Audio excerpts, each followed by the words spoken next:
اعتماد کے حوالے سے. اب آپ کہیں گے میں کیا بات کر رہا ہوں, لوگوں کا اس عدل کے نظام کے اوپر کیا اعتماد ہوگا جب وہ لے کے نکلتے ہیں ضمانت باہر سے اور اس کے بعد باہر کھڑی پولیس گرفتار کر لیتی ہے, عدالت رہائی کا حکم دیتی ہے اور وہ جیل کے دروازے سے گرفتار ہو جاتے ہیں. حضور اور تو اور چھوڑیے, آپ کہتے ہیں آئین, آپ کہتے ہیں عدلیہ, آپ کی عدلیہ بیٹھی ہوئی ہے, 10 مہینوں سے یہ فیصلہ نہیں ہو پا رہا کہ اس ملک کے شہریوں کا سویلینز کا ٹرائل کورٹ میں ہونا ہے یا فوجی عدالتوں میں ہونا ہے. اگر فوجی عدالتوں میں ہونا ہے ضرور کروائیے, لیکن خدا کا واسطہ ہے ایک تالا سپریم کورٹ کو لگائیے, ایک ہائی کورٹس کو لگائیے اور گھر جائیں نا. پھر فوجی عدالتوں کو ملک میں چلنے دیں, عدل کا نظام فوج کے حوالے کریں, فوج کی عدالتی نظام کے حوالے کریں. پھر آپ لوگ کی بس کی بات نہیں ہے. پھر مان جائیں کہ فوجی عدالتیں آپ سے بہتر کام کرتی ہیں, پھر مان جائیں کہ آپ جو کام نہیں کر سکتے وہ کہہ رہے ہیں ہم خود کریں گے. تو یہ اچھی بات ہے, اس کا جواب جو انہوں نے سوال اٹھائے ہیں باقی وہ سارے وہاں سے آنے چاہیے. میں آپ کے سامنے ایک معاملہ اور رکھ دیتا ہوں, مجھے امید ہے عدلیہ اس کے اوپر کرے گی. ہمارے ایک سینئر, بڑی عزت ہے ان کی, بڑی احترام ہے, ارشد شریف کی جان لی گئی. ارشد شریف کا معاملہ جو ہے وہ اس طرح سے پینڈنگ ہے, کوئی سن نہیں پا رہا. آج حامد میر جو ہیں انہوں نے اسلام آباد ہائی کورٹ میں ایک درخواست دائر کر دی ہے اور وہاں پہ یہ کہا ہے کہ جوڈیشل کمیشن قائم کیا جائے اور اس سلسلے میں اس معاملے کو ظاہر ہے کہ وہ ٹیک اپ کیا جائے. اب میں دیکھتا ہوں کہ پاکستان کی عدالتیں کیا ٹیک اپ کریں گی. یہ معاملہ کیا سپریم کورٹ میں پینڈنگ نہیں ہے؟ کیا ہو گیا تھا؟ ہم سب تقریریں کرنا چاہتے ہیں, ہم سب وہ معاملات کرنا چاہتے ہیں, لیکن ہم اس طرف نہیں جانا چاہتے. اب جس کیس کا حوالہ دے رہے تھے کہ وہ خط لکھنے والا, آپ اندازہ کیجیے, ہم کہہ رہے ہیں کہ ہم مداخلت نہیں کریں گے. جسٹس بابر ستار سمیت کیا ہو رہا ہے آپ سب جانتے ہیں.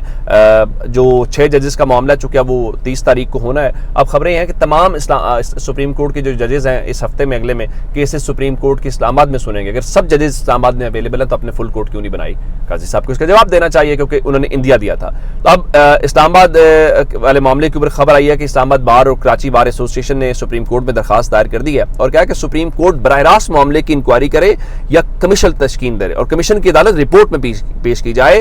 عدلیہ کی آزادی اور تحفظ اور مداخلت روکنے کے لیے مناسب احکامات جاری کیے جائیں. ذمہ داران افسران کے خلاف کارروائی کے مناسب احکامات جاری کیے جائیں. عدلیہ میں مداخلت بارے قواعد و ضوابط بنانے کے لیے ہائی کورٹ کو ہدایات جاری کی جائیں. لیکن یہ کون کرے گا؟ میں آپ کو یہ خبر دے دیتا ہوں.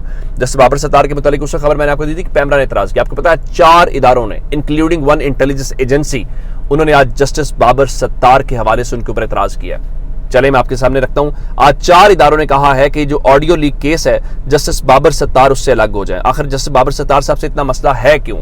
میں نے آپ کو کہا تھا جسٹس بابر ستار کوئی غلط فیصلہ کریں گے یا کوئی ایسا کریں گے تو ہم خود تنقید کریں گے. یہ نہیں ہے کہ کسی کو ہم بت بنا دیں گے یا پوجنا شروع کر دیں گے کہ جس طرح قاضی فائز عیسیٰ صاحب والا کیا گیا. اب وہ سارے چیختے چلاتے ہیں کہ یہ تو ہم نے سب کچھ کھڑا کیا تھا. اب ذرا اندازہ لگائیے گا, PEMRA, P T A, Pakistan telecommunication authority کس کا ادارہ ہے؟ کیا ماتحت ادارہ نہیں ہے گورنمنٹ کا؟ آگے چلتے ہیں.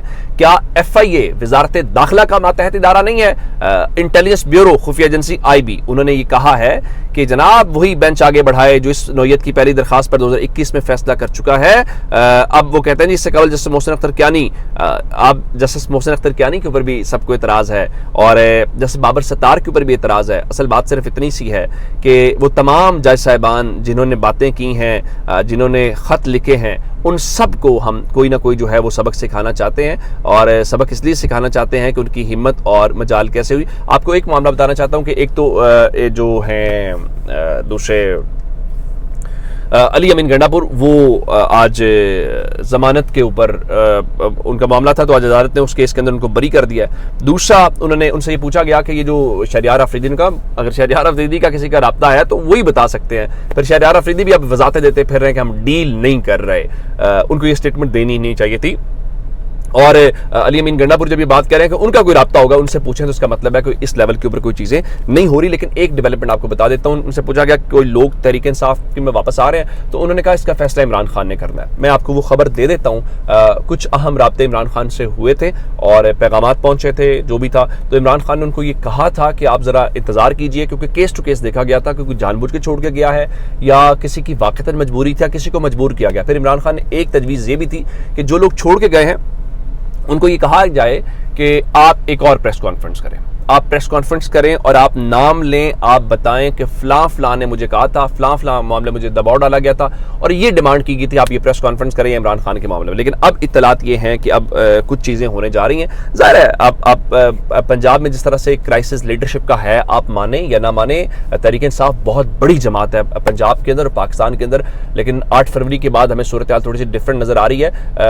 ایک لیڈر جو گراؤنڈ کے اوپر ہو, جو لیڈ کرے, اسمبلی میں لیڈ کرتا ہوا نظر آئے, روڈز کے اوپر آئے وہ آئیں, تو اب اس سلسلے میں کچھ واپسی ہو رہی ہے. اطلاعات یہ ہیں کہ یہ جو آئندہ ہفتہ شروع ہو رہا ہے, ایک ملاقات ہوگی اور اس ملاقات میں بہت سارے ناموں کا اپروول بھی دیا جائے گا, اور اس اپروول میں سے ہی ایک جو چیز ہے, ایک موصوف جو ہیں وہ شامل ہوں گے, گو کہ وہ بڑے اچھے تحریک انصاف کے ترجمان ہیں اور بڑے دبنگ قسم کے بولڈ آدمی ہیں, اور انہوں نے عمران خان کے بارے میں کوئی غلط بات بھی نہیں کی. اگر پریشر تھا بھی تو خاموش ہو گئے, پھر جہاں پہ ان کو کہا گیا تھا آپ جائیں, وہاں جس طرح بیٹھے ہوئے تھے, ان کا بیٹھنا ہی خود جواب دے رہا. میں فواد چوہدری صاحب کی بات کروں, فواد چوہدری صاحب تحریک انصاف کا فیس ہیں, وہ تحریک انصاف کے دبنگ آدمی ہیں, بولڈ آدمی ہیں. اطلاعات ہے کہ اگلے ہفتے وہ تحریک انصاف میں واپس آ رہے ہیں. اپنا بہت سارا خیال رکھیے گا. خدا حافظ.